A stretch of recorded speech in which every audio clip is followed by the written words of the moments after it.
Howdy friends and new subscribers. Welcome to Sand Hollow Homestead. It's a beautiful day out, although it's cold and it's windy. I'm still going to try to get some things done. And I just wanted to show that I haven't got all my branches picked up yet. I got a lot to go, especially the way I'm going to do it is I'm going to cut it into small lengths so that I can use them in my barbecue grill. But I kind of wanted to show you what I did get done the other day, and then I'm going to get after it and see how much I can get done again today. I think it's going to take me more days picking this up and trimming it up after it's on the ground than it did for me to just trim the trees. I moved pretty fast by cutting those branches, but to cut them up, that's going to take longer. So, wanted to show you what I got done.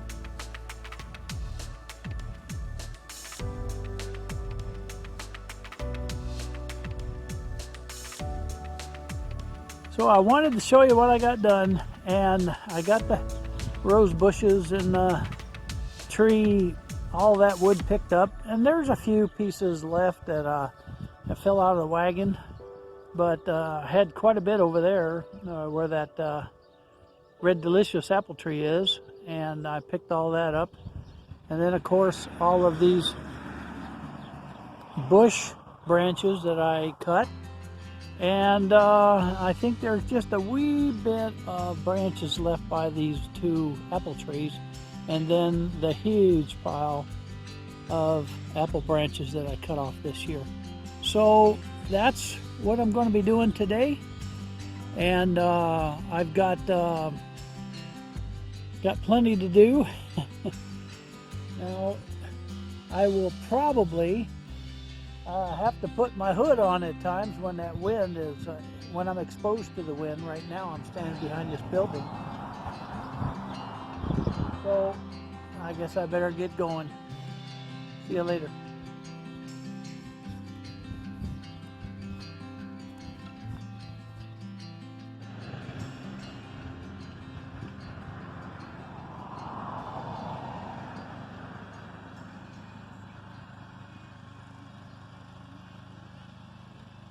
Barton's out there unloading about the third trailer load of branches, and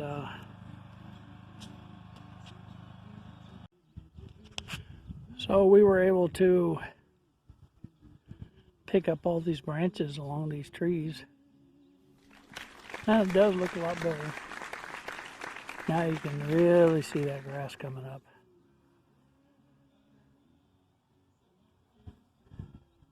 Somebody offered us a beer can. Isn't that nice?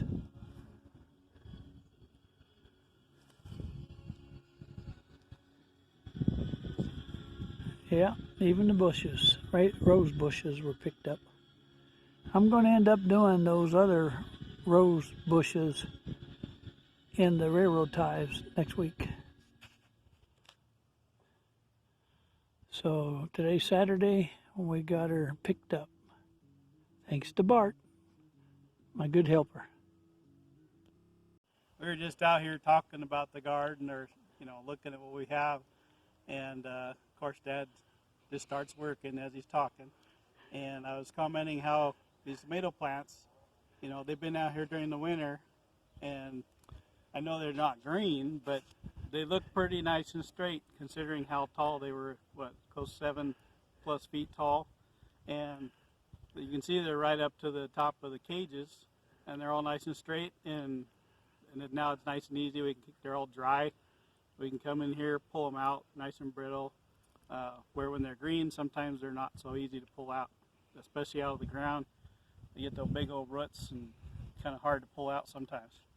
So I just wanted you guys to see how it's all nice and straight, and that's what we have to work with when we're out there picking through the garden.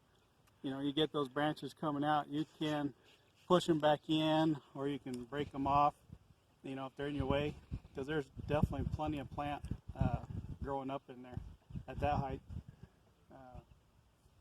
But it's just pretty impressive to see how big they were and how much is there. So I just wanted you to see that. Yeah, the cages themselves are 5 feet. So the tomatoes vines, we just let them grow. We're not trimming, and we're not taking off the little suckers, or the ones between the branches and whatnot. We just let them grow, and we let them grow until sometime at the end of October, before we get a frost. So we let it go till frost. And like last year, we had all the good stuff off, and there still was a few, but we got those tomatoes off there, put them into crates, and put them into the shed. So last year, Barton and you know, we put up a lot of tomatoes, and you can see that the soil here is drying out pretty good. So we just picked up all the branches around the trees. Now, yeah, we weren't planning on doing this, but I get in the garden and I get to talking about what we're going to do next in this garden, and this is one of the things. And it's really not hard, it just takes time. The raspberry area, last year we had a tremendous amount of raspberries. The problem is we had a lot of weeds too, so this year we're mowing it all down. It was just a weed patch, out of control. And then we'll find our rows, rototill what's not in our row, and see if we can get a little better patch of raspberries. Barton is busy at it with his Craftsman weed trimmer. That thing can really go. I didn't think it would cut these, but he's proved it out if he takes his time. Yeah, he's gone through about 2 sets of strings. That's 100.155 on the string size. So that's pretty good size. And then I'm raking it up, and after I get it raked, I'll get it over there into the burning area, and I'll start burning a bunch of this stuff. And we're getting a few things done today, thanks to Barton's help. We're at it after it. See you later.